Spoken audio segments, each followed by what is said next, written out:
Tonight, there are fears of an even wider conflict in Syria. Military action over the weekend threatens to draw a key U.S. ally into the civil war. Seth Doan is following this. This cockpit video from an Israeli helicopter shows a possible new front in Syria's war. Israel shot down this drone when it crossed the Israeli border. Israel accuses Iran of using a base inside Syria to launch the drone. Ah, the old drone over chosen airspace story. Why didn't the skies darken? Sorry, I've come late to the party. I was having problems with a rabbi in the machine. Anyway, I accept I don't own my laptops, but I do own the ability to tweak them with operating system imaging software for a rapid reinstall. Anyway, let's talk about drones. Drones in the sky over occupied Palestine, drones in the White House, drones in Florida school shootings, drone Russian-Israeli intelligence groups that pose as extremist religious cults who hang with powerful people, drone propaganda outlets sighted over Texas, and drone countries that appear fully autonomous, but we wonder sometimes. And they run little drones who also appear autonomous. And we also wonder sometimes.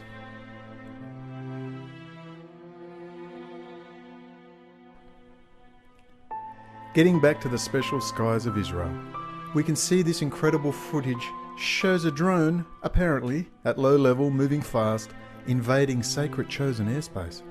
Why didn't the skies darken? We all know the various narratives being pushed are true, of course. After all, we all saw it on the telly, or YouTube video, or website, so it's all 100% kosher. Interestingly, maybe I was wrong about Israeli high-tech. Someone get that Apache helicopter gunner a Samsung S7 Edge smartphone so we can get some decent footage with a software zoom. That's a bad drone selfie. Trust me, the drones are not just over Israel, apparently. They are worldwide and especially all over the internet in the form of the so-called alt media, Israeli and Russian Jewish McDonald's news invective, masquerading as an organic grassroots alternative to the mainstream media. While a seeming breakout of infantile exuberance has emerged with the downing of an Israeli jet over Israeli territory, no one is talking much about the massive retaliatory airstrikes Netanyahu justified after the horrific Iranian drone incursion. Iran also denies that it committed an act of aggression against Israel last week, that it sent a drone into our airspace to threaten our people. Well, here's a piece of that Iranian drone, or what's left of it after we shot it down. I brought it here so you can see it for yourself. Mr. Zarif, do you recognize this? You should. It's yours. You can take back with you a message to the tyrants of Tehran. Do not test Israel's resolve. Narrative follows. Iranian super-duper drone overflies Israeli territory, brazenly, showing the audacity and improved technology of said evil Iranians. They haven't just got AK-47s, a meth habit and a bad attitude.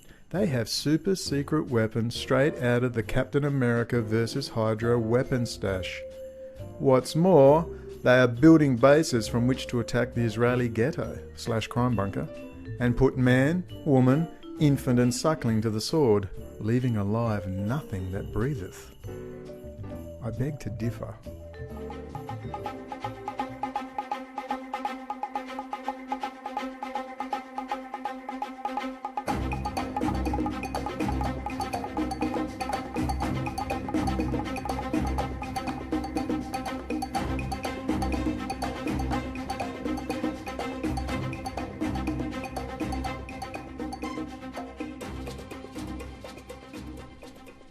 Seeing as Israel has a stolen multi-trillion-dollar military high-technology industry and the backing of its proxy state, the United States, who also possesses a multi-trillion-dollar military high-technology industry, I'm not so convinced the downing, apparently, of an Israeli jet over Israeli territory is anything to celebrate.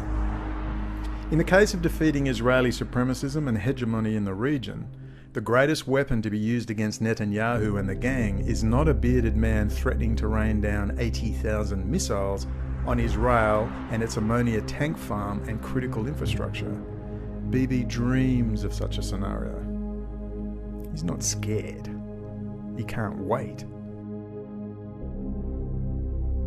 The creature that puts a fear of the living God into Bibi is one so dangerous, he had to invent a puppet drone, apparently hard-right president of the United States, to counter it and its nationwide effects.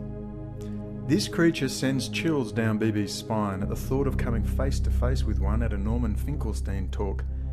Here is that Bibi killing beast. Brace yourself.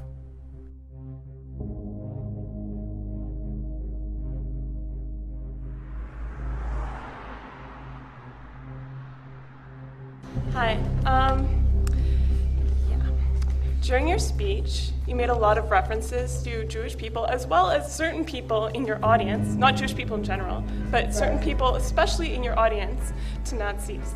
Now, that is extremely offensive when certain people are German, and they're also extremely offensive to people who've actually suffered under Nazi rule. Yes, the left-wing, whining snowflake Jew, replete with Trotsky Cafe radical intellectual glasses, so you know she's 100% committed to the revolution. I bet she has a French deconstructionist Marxist critique of the dialectic in her trusty backpack with Apple iPad. You know she has, comrades, and it's not on the Apple iStore, she has it in a well-thumbed-through hard copy. She's not messing about. The video supposes this young lady is a Zionist. She was in fact merely reproaching Finkelstein for using the term Nazi to describe Israel. She said it was offensive to Germans as well as Jews in the audience. She is what Bibi fears more than Hezbollah and the Iranian Revolutionary Guard.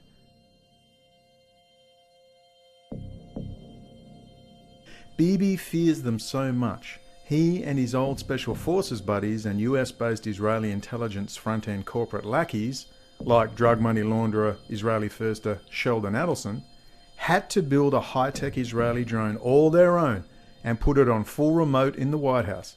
Rex Tillerson makes sure the batteries are fully charged at all times.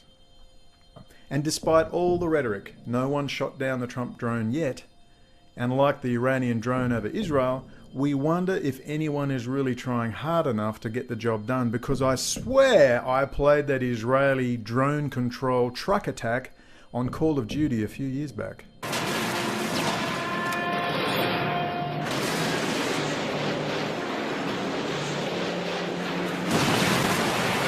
Multiple confirmed kills. Nice work.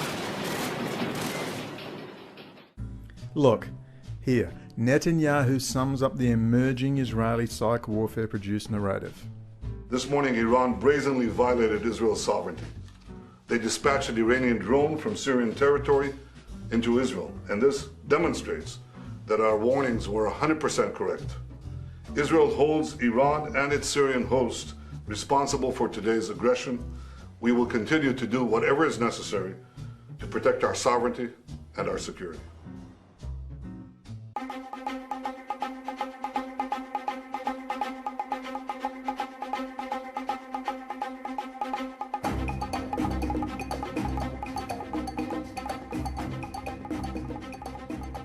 With the Talpiot program now well known to the main players around the world, Bibi is safe to pursue the goal of Greater Israel. Well, mostly safe. He may well have pinched his secretary's bottom, wait for that one next, overfilling his Diet Coke glass at kosher McDonald's. They say there's more to come. I doubt it, but it is possible. Everyone now knows Israel has them kill switched thanks to Edward Snowden, and their critical infrastructure is in the safe, sure hands of Bibi and his friends under the Talpiot program. NSA wanted to impress the Japanese, show them our reach. They loved the live drone feeds. This is over Pakistan right now. They were not as thrilled to learn that we wanted them to help us spy on the Japanese population. They said it was against their laws. Of course, we tapped the entire country anyway. And we didn't stop there, because once we owned their communication system, we started going after their physical infrastructure. We'd slip these little sleeper programs into power grids, dams, hospitals, and the idea was if the day came when Japan was no longer an ally, it'd be lights out. And it wasn't just the Japanese. We were planning malware in Mexico, Germany, Brazil, Austria. I mean, China, I can understand, or Russia, or Iran, Venezuela, okay, but Austria? You're also being ordered to follow most world leaders and heads of industry. You know, you're tracking trade deals, sex scandals, diplomatic cables to give the U.S. an advantage in negotiations at the G8, or leverage over Brazilian oil companies, or helping to oust some third world leader who's not playing ball. And ultimately, the truth sinks in that no matter what justification you're selling yourself, this is not about terrorism. Terrorism is the excuse. This is about economic and social control. And the only thing you're really protecting is the supremacy of your government.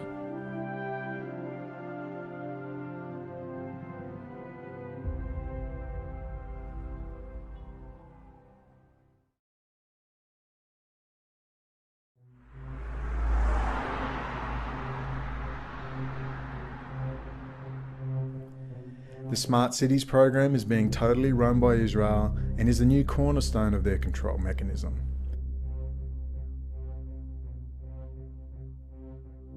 The Crown Prince Mohammed bin Salman, heir to the throne, looks like one of those Gorbachev types that come along from time to time, an insider who thinks the regime in which he operates is wholly dysfunctional and needs to be reformed. One concrete ambition is investment of $500 billion in a new futuristic city on the Red Sea coast called Neom. A place where pioneers and thinkers and doers can exchange ideas and get things done. The promotional video shows just how different they intend it to be from the stultifying, repressed images we normally see from Saudi. Stunning nature, mountains, plains, valleys, coasts, coral reefs, islands. Mountains are covered with snow in winter, mild weather in summer, 10 degrees less than the other Gulf cities and capitals. The political will is strong, the popular will and desire is strong. All the elements of success exist to create something great within the Kingdom of Saudi Arabia. That's the Crown Prince bin Salman. He's only 32 and he's the recently appointed heir to the Saudi throne, replacing his cousin in the role. He's already impressed President Trump. With energy that flows from the sun and wind. One objective is economic, preparing the country for when the world weans itself off oil. It also needs jobs to occupy its youthful population. More than 2/3 of the population is under 30. But another objective is cultural. The country has become a beacon of ultra-conservative Sunni thinking. The Crown Prince made an astonishing admission to The Guardian this week. What happened in the region in the last 30 years is not the Middle East. After the Iranian Revolution in 1979, people wanted to copy this model in different countries. One of them is Saudi Arabia. We didn't know how to deal with it, and the problem spread all over the world. Now is the time to get rid of it.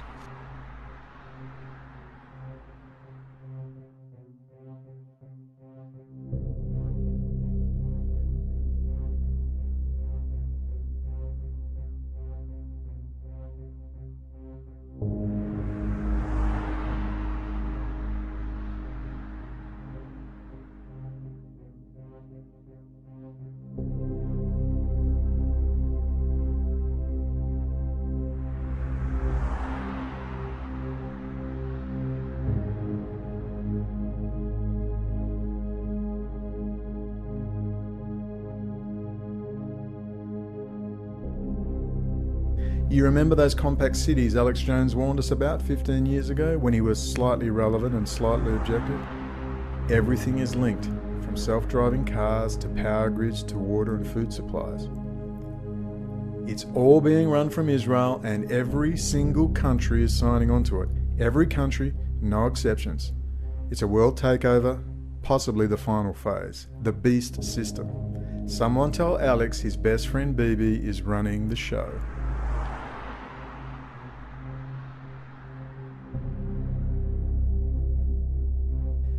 Any nasty words to Bibi are for show to keep the alt media sheep placated. He won't be walking anytime soon, and besides, have you looked at his successor? He is way worse. The chances of Bibi being indicted for dipping his fingers into the corporate spare change box are pretty much nil, but you never know. Seeing as he has the goods on every world leader on the planet, I'm sure he's not calling the removalists quite yet. But again, it'll keep the sheep happy and the alt media drones bleating on about Israel's imminent demise. As the walls close in around Bibi, maybe Hassan Nasrallah and Hezbollah will repeat the demands for non-Palestinian Jews to pack up and leave, or leave in a coffin. That will make Israeli citizens get rid of Bibi and negotiate meaningfully with the Palestinians. Not.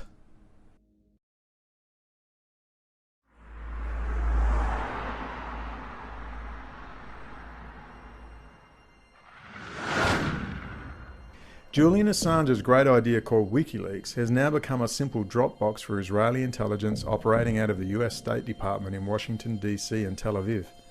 WikiLeaks' sole job is to release the emails Israel has gathered on the enemies of their drone Trump. That's all it exists for now. It was a great idea at first. Israel lives off and controls its diverse population with the threat of annihilation by outside forces, whether it be a Holocaust narrative or the rhetoric of Hezbollah or Iran building bases in Syria or a deadly Iranian high-tech drone. Israel is always holding on by a thin thread. Death and destruction just around the corner. They are the masters at this, and they have drawn in Iran all the way to their border. Iran must also have a high-tech army too, with lots of high-tech weapons. The Jewish state versus the Islamic state. You know this one is a setup.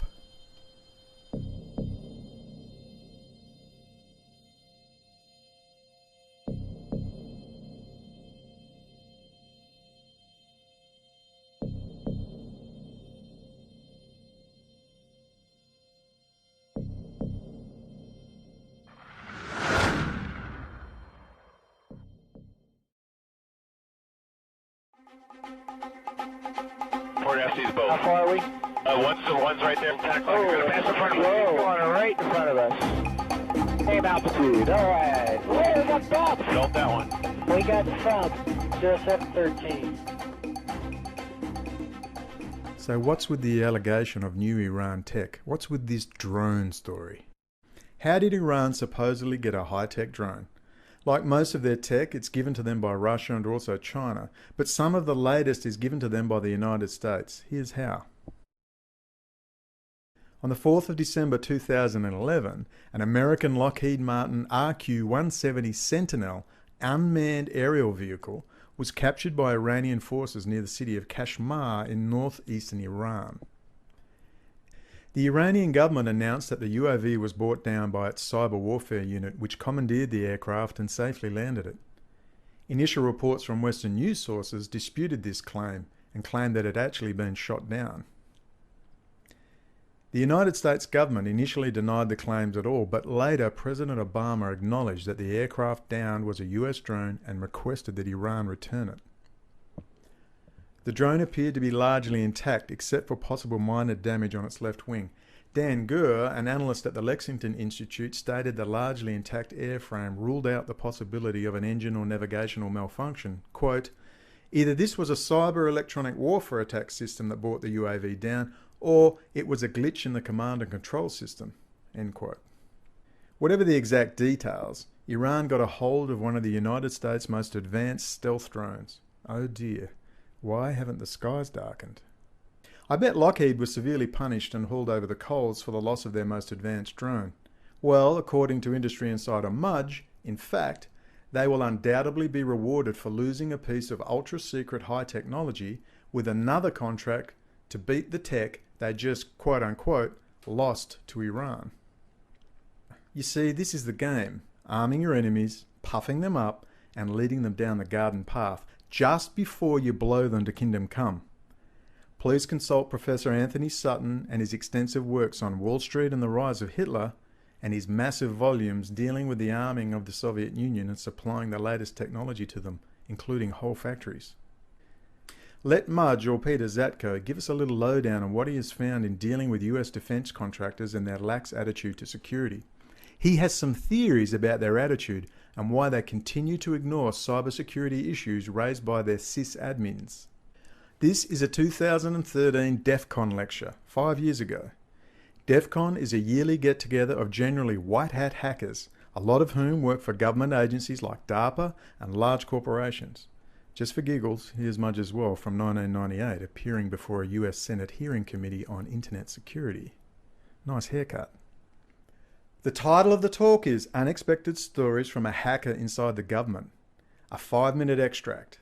Mudge is going to strongly infer that US defense contractors are deliberately lowering their security to allow countries like Israel, Iran, Russia and China to garner defense secrets, and then that same US defense contractor goes begging for another contract from the US Congress to counter the technology they just quote-unquote lost. 5 minutes.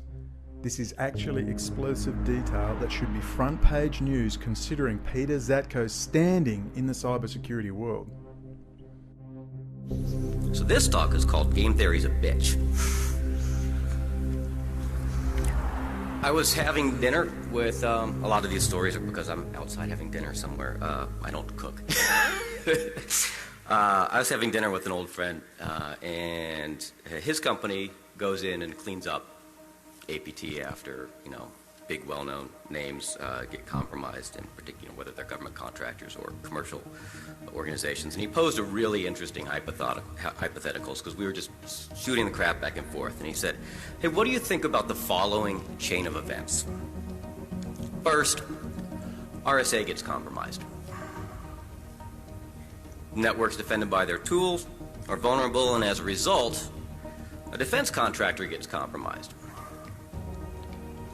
Said defense contractor, if you look up on Wikipedia, is the one who made this really cool stealth drone. Later, a really cool stealth drone goes missing over in a, Middle Eastern state. Like, what do you think about that chain of events? I'm like, that's terrifying. And he's like, yeah. And I'm like, no, for an entirely different reason. Look at it this way, I have no clue. That's a hypothetical, and there were a whole bunch of rumors about what had happened. But let's assume that you, as a country or a large organization, that your advantage is technology. You can field the fastest and the best technology, so you're ahead of everybody. That's your advantage. Newest, most advanced toys. Someone else steals some of your tech. What do you have to do? You got to replace it with newer tech, right? You got to keep your advantage. So suppose a government contractor gets some of their super tech toll, and what does their government customer actually need to do?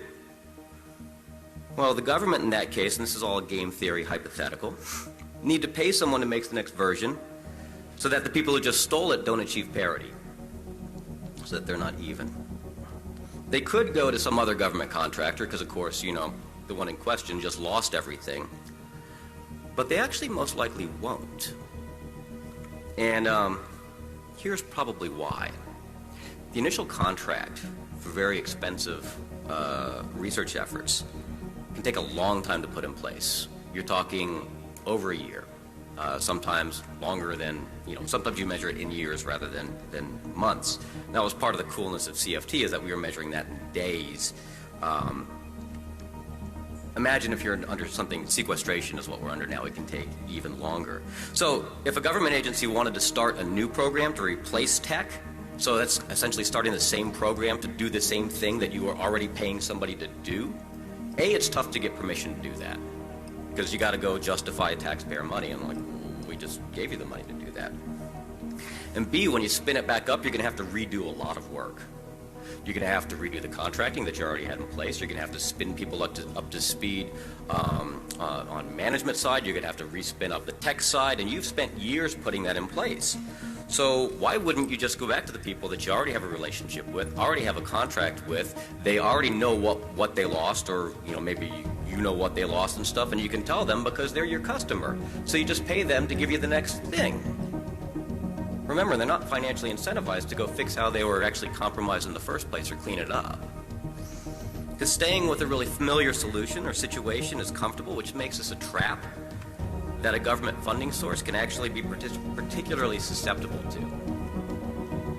And you can view this on a case-by-case basis, and kind of staying with the same contractor could even make sense. But if you step back and listen to what's been talked about in the media, you may see something that's a larger picture that seems like an endless list of technologies and IP being stolen. And each time it happens, that company is in a situation where A, there's really no penalties or reprimands for it. And on the contrary, they're actually rewarded with more funding. So because their customer needs to make the next text to replace the stuff that just got stolen, to replace the stuff that just got stolen, to replace the stuff that just got stolen. So yeah, game theory is a bitch, because if you look at it this angle, and part of the neat thing about game theory is you can fall into game theoretics without realizing that you're doing it.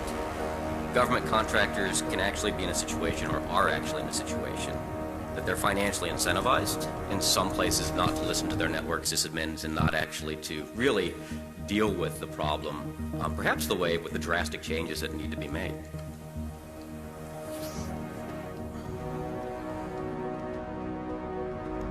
The arms industry is estimated anywhere between $350 billion to $500 billion a year. One of the largest industries in the world, and these are all the guys, the military advisors, the generals, who come here to buy weapon systems. We annually spend on military security alone more than the net income of all United States corporations. Now, this conjunction of an immense military establishment and a large arms industry is new in the American experience. The total influence, economic, political, even spiritual, is felt in every city, every state house, every office of the federal government. We recognize the imperative need for this development, yet we must not fail to comprehend its grave implications. Our toil, resources, and livelihood are all involved. So is the very structure of our society. In the councils of government, we must guard against the acquisition of unwarranted influence, whether sought or unsought, by the military-industrial complex.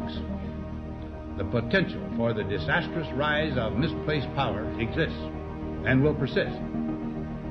We must never let the weight of this combination endanger our liberties or democratic processes.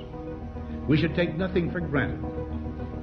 Only an alert and knowledgeable citizenry can compel the proper meshing of the huge industrial and military machinery of defense with our peaceful methods and goals, so that security and liberty may prosper together. Government contractors can actually be in a situation, or are actually in a situation, that they're financially incentivized in some places not to listen to their network sysadmins and not actually to really deal with the problem, perhaps the way with the drastic changes that need to be made.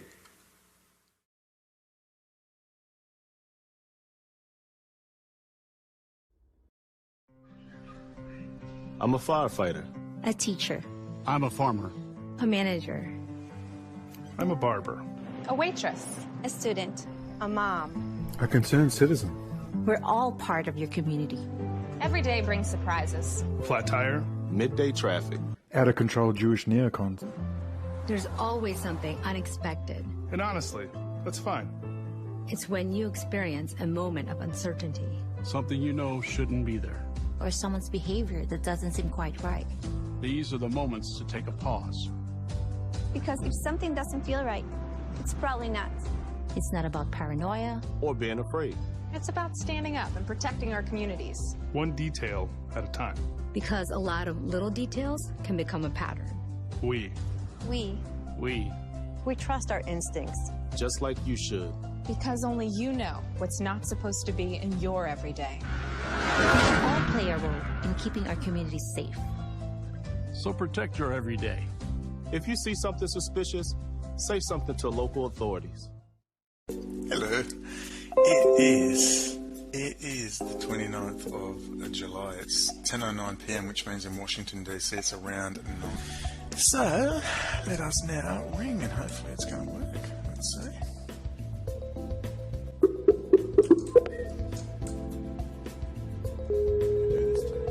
You can do this too. Are you going to do it? Come on now. Department of Homeland Security, main switchboard operator 1. How can I direct your call? Hello, my name is Brendon O'Connell. I'm an Australian citizen calling from Malaysia. I'm not sure where to be directed to. It was regarding security breaches within the US high technology sector. I'm not really sure who to speak to.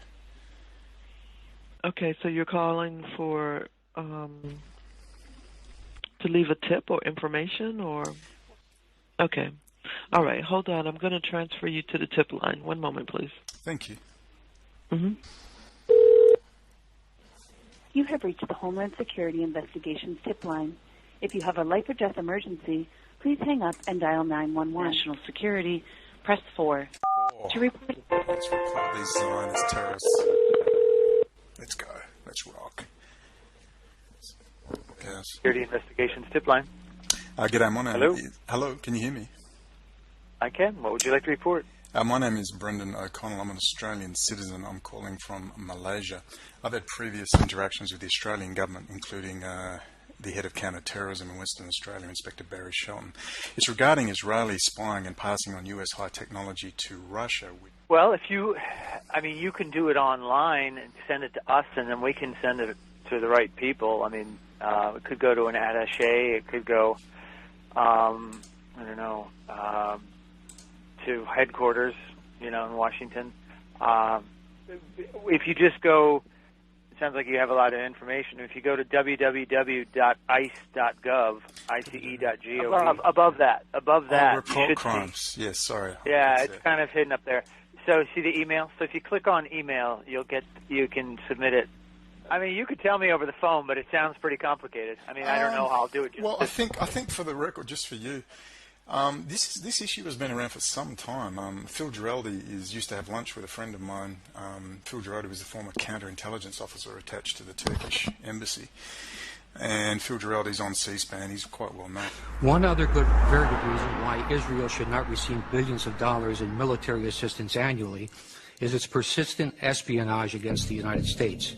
The existence of a large-scale Israeli spying effort at the time of 9/11 has been widely reported, incorporating Israeli companies in New Jersey and Florida, as well as hundreds of art students nationwide.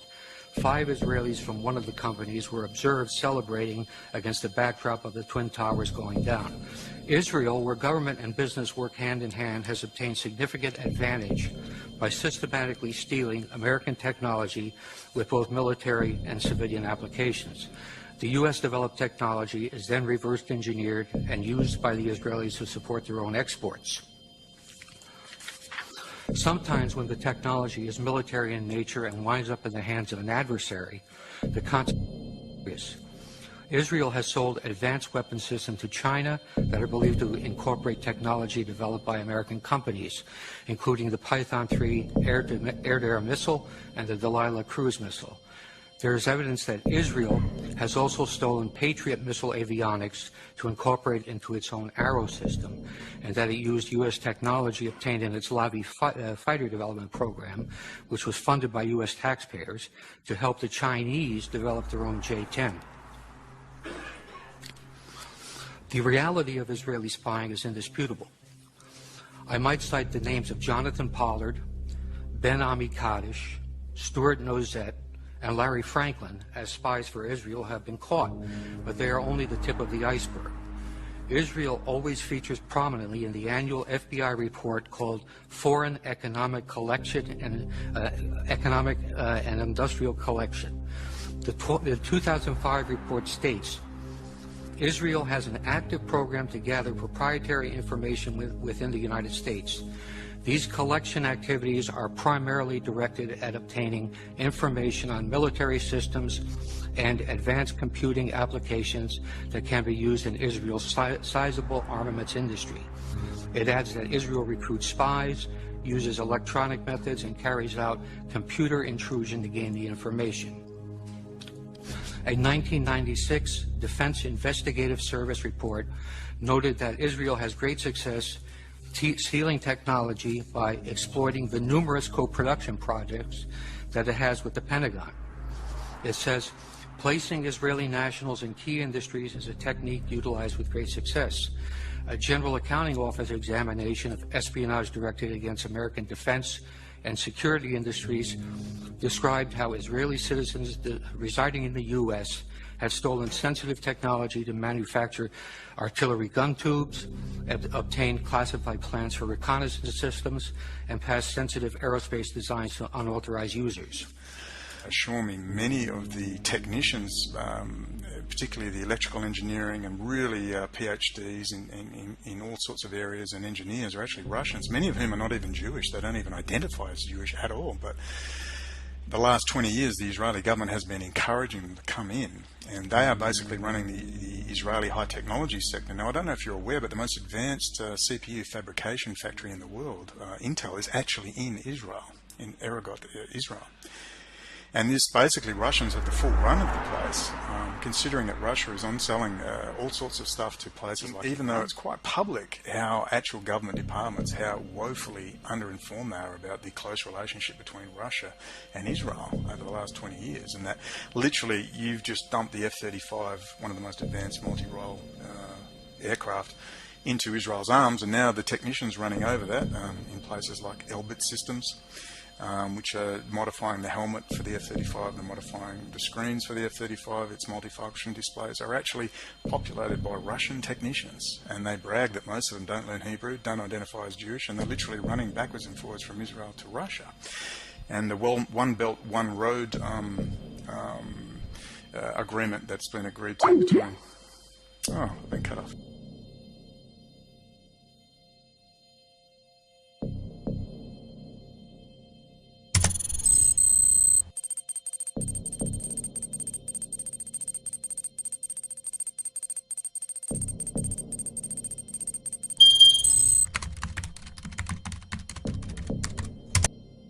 First of all, Mr. Li, how should we understand this innovative, comprehensive partnership? That seems to be the word being used. How should we interpret this? What does that mean, China's relation with Israel? I think this and innovative, comprehensive partnership is exactly represented the Chinese relations with Israel. As Israeli Prime Minister Netanyahu, said, and again that the Israel is the innovation center of the world, and China is the marketing, and also has a huge, production capabilities.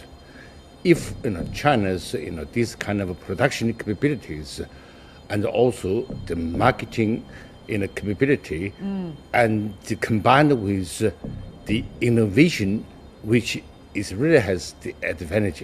Right. That would make both, the economic very, complementary. That is in Tel Aviv. Now we are joined by Lionel Friedfeld, who is the CEO of Israel Asian Fund and also co-author of the book Israel and China from Silk Road to Innovation Highway. So this couldn't be more appropriate question to address to you, Mr. Friedfeld. What about the demands from both sides for one another in terms of technology export and also investment? Yes, definitely. Thank you very much. First of all, it is a historical, meeting with Prime Minister Netanyahu. We have to understand that there was past, visit of former President Shimon Peres, also Ehud Olmert, that actually had some family coming from Harbin in China. So the relationship between Israel and China is really close. It's around $12 billion of trade, and Israel is one of the largest partners in China. Regarding, in front of the United States and European Union. So it's very important on the trade side. Lower the barrier for your technology export, even though you have an ally called the United States. China. And Israel, on the other hand, is asking China, saying, well, you know what? Please do not limit the capital investment in the technology in Israel, for example, coming from China. And only that would make the technological advancement further progress. So what about demands from both sides? Yes, you're completely right. There is two angles to the Israel-China relationship. The innovation angle, today China needs innovation to catch up with their competitors, American competitors, Japanese, South Korean competitors. And today the name of the game, the battlefield in between China and the US, reaching to Israel innovation, because Israel is very strong in innovation, a lot of R&D centers. So the battlefield today is named Israel.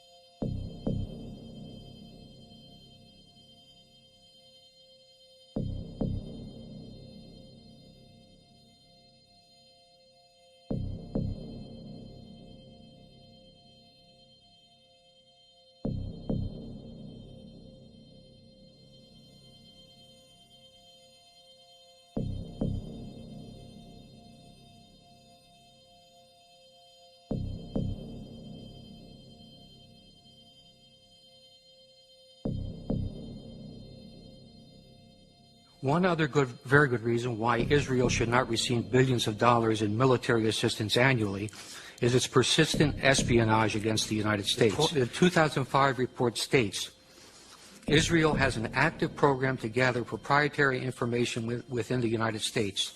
These collection activities are primarily directed at obtaining information on military systems and advanced computing applications that can be used in Israel's sizable armaments industry. It adds that Israel recruits spies, uses electronic methods, and carries out computer intrusion to gain the information.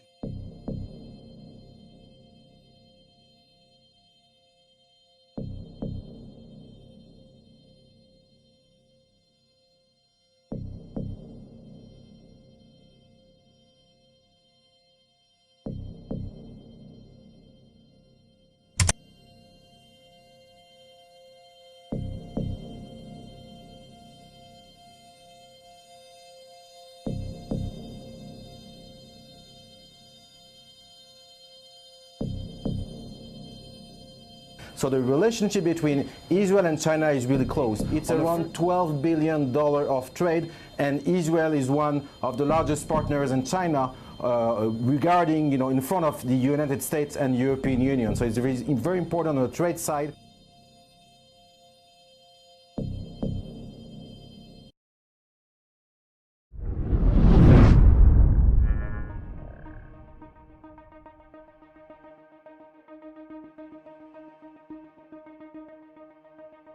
What is the Intel Management System and why should you care? What is the ARC processor, jointly developed by Goldman Sachs and others for the Internet of Things? The combination of these technologies results in the crown jewel of the hardware facet of the worldwide Talmudic Telpiot takeover program, or TOP for short. This Talmudic technological takeover is part hardware and software, but also people, placing them in key positions around the world. It's a fully integrated combination flesh and blood backdoor, or FAB, into the world's high-tech infrastructure, which includes the emerging Smart Cities program combined with the Internet of Things and artificial intelligence. But the crown jewel of the Telpiot program is the ARC processor that sits within the Intel Management System, a CPU sitting physically within the Intel CPU with its own fully functioning Linux-based operating system, completely transparent to the Windows, Apple or Linux-based operating system functioning at the user level. This is the ultimate backdoor of backdoors, and it was designed and fabricated in Israel as the basis of the new Core series of Intel CPUs, integrated between 2006 and 2008. These are the same CPUs that all server farms all over the world use. Every Google server farm, Facebook, corporate, public and private. The NSA insisted on a patch that could switch off the Intel Management System for sensitive systems. No such luck for us mere mortals. The Intel Management Engine cannot be switched off and is a wide open hardware backdoor for Israel to get into any and all computer systems around the world. If you think the AMD line of CPUs are a safe option, think again. They have the platform security processor and it has the exact same problems. Besides, AMD, once a joint operation between Texas Instruments and the Chinese government, is now virtually wholly owned and controlled by China. The ARC processor is tiny and its multiple formats. It is filling the Internet of Things, from light bulbs to self-driving cars to robots, you name it. Think about it. Think about the power this gives the Israeli state and this Talmudic technological takeover. The company Intel is now opening its biggest plants outside of the United States, and this one is going to be in Israel. The plant is set to produce the world's most advanced computer microprocessor. We all seem to have these in our computers, and it is going to have a huge, huge impact on Israel's economy. Our Mike Tobin is live at the new Intel plant in Kiryat Gat, Israel. I hope I said that correctly. Mike, so what is so great about this new microprocessor that they're making in this facility?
You see this cross-fertilization of great minds that are producing new conceptual products that are indeed changing the world for the better.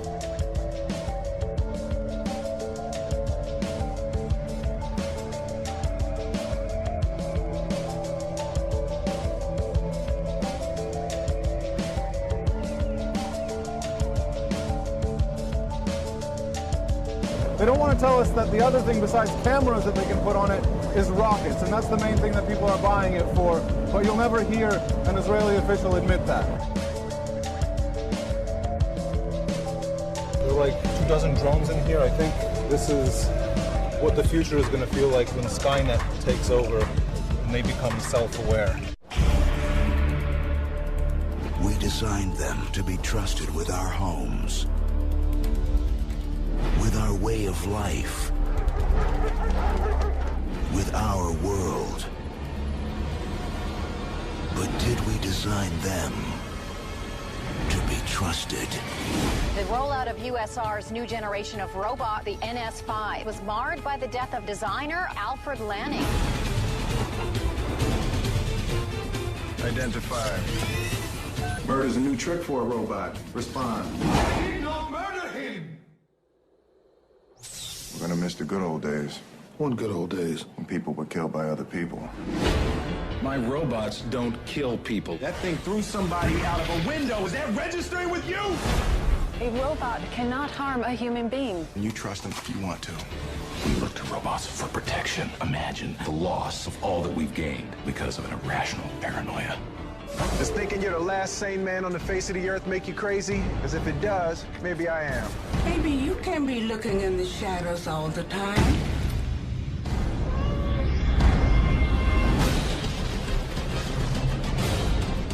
You're on the inside. Help me find out what is wrong with these robots. Dr. Lanning suggested robots might naturally evolve. I was hoping to see you again, Detective. Think of me as your friend. Why didn't you just hand the world over on a silver platter? Maybe we did. We are on the eve of the largest robotic distribution in history. There will be one robot to every 5 humans. How many robots have ever committed a crime? How many robots in the world? None. There is no conspiracy. What this is one mistake. Oh, hell no.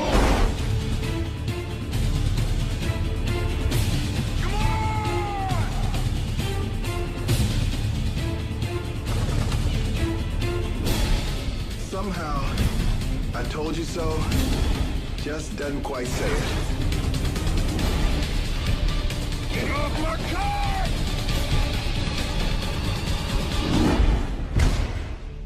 I see you remain suspicious of me, Detective. Know what they say about old dogs? Not really. Gotcha.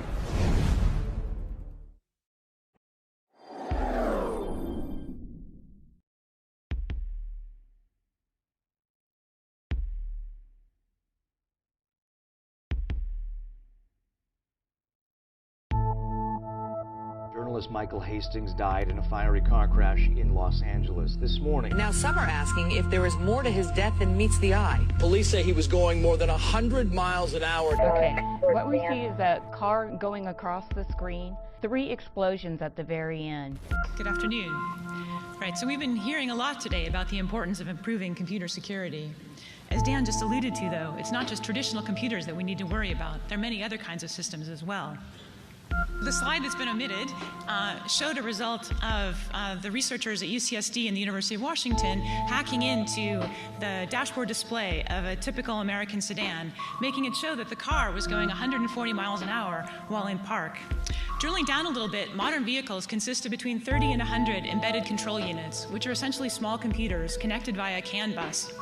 These cars are required by law to have a diagnostic port, typically located under the steering wheel, that allows mechanics to download diagnostic information and to perform software updates. In a first paper, the researchers from UCSD and the University of Washington showed that if they could touch the CAN bus through that diagnostic port, they could take over all of the functionality of the car that's controlled by software.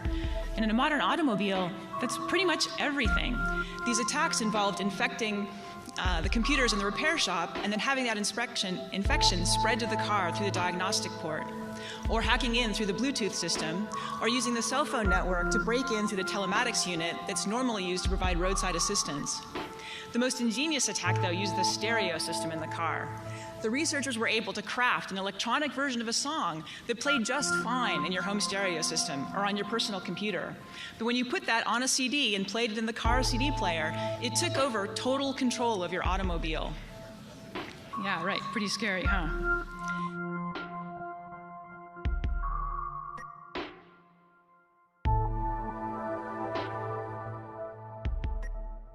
Speaking of technological brilliance, get ready because Israel's Mobileye technology company is just months away from putting the first autonomous cars on the roads. And it may just be part of the first collaborative team to cross first over the finish line in the worldwide race to create the first real driverless car. The Jerusalem-based company is holding the most complex automated drive ever to be publicly demonstrated on an urban highway in Las Vegas this week, with its British partner Delphi Automotive. But even more impressively, Mobileye has partnered with BMW and Intel to introduce the first fleet of 40 autonomous cars by the end of 2017. Global trials of the series, called the BMW 7, will take place in the United States and Europe.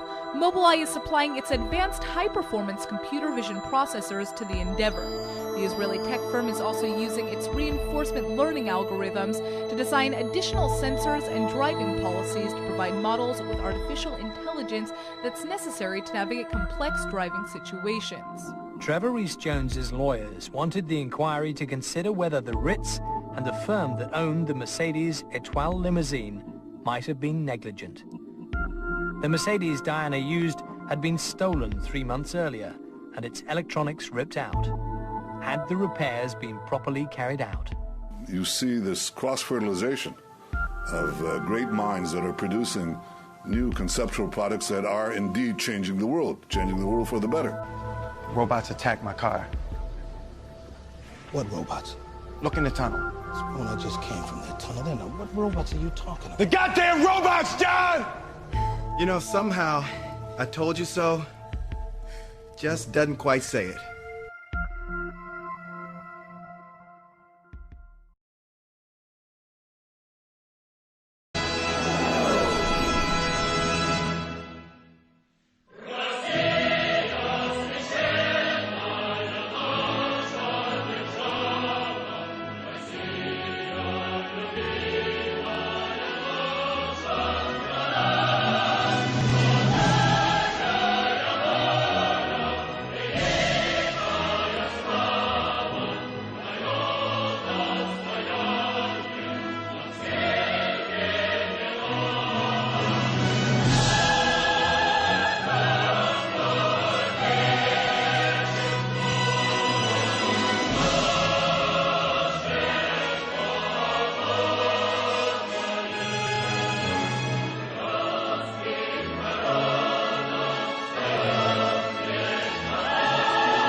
Please raise your right hand and repeat after me.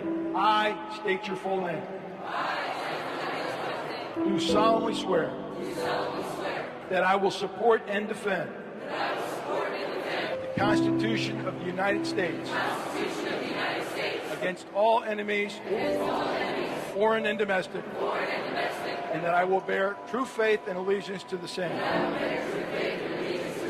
That I take this obligation freely, without mental reservation or purpose of evasion, and that I will well and faithfully discharge the duties of the office of which I am about to enter. So help me God. Congratulations, Second Lieutenant Charlie Brendon.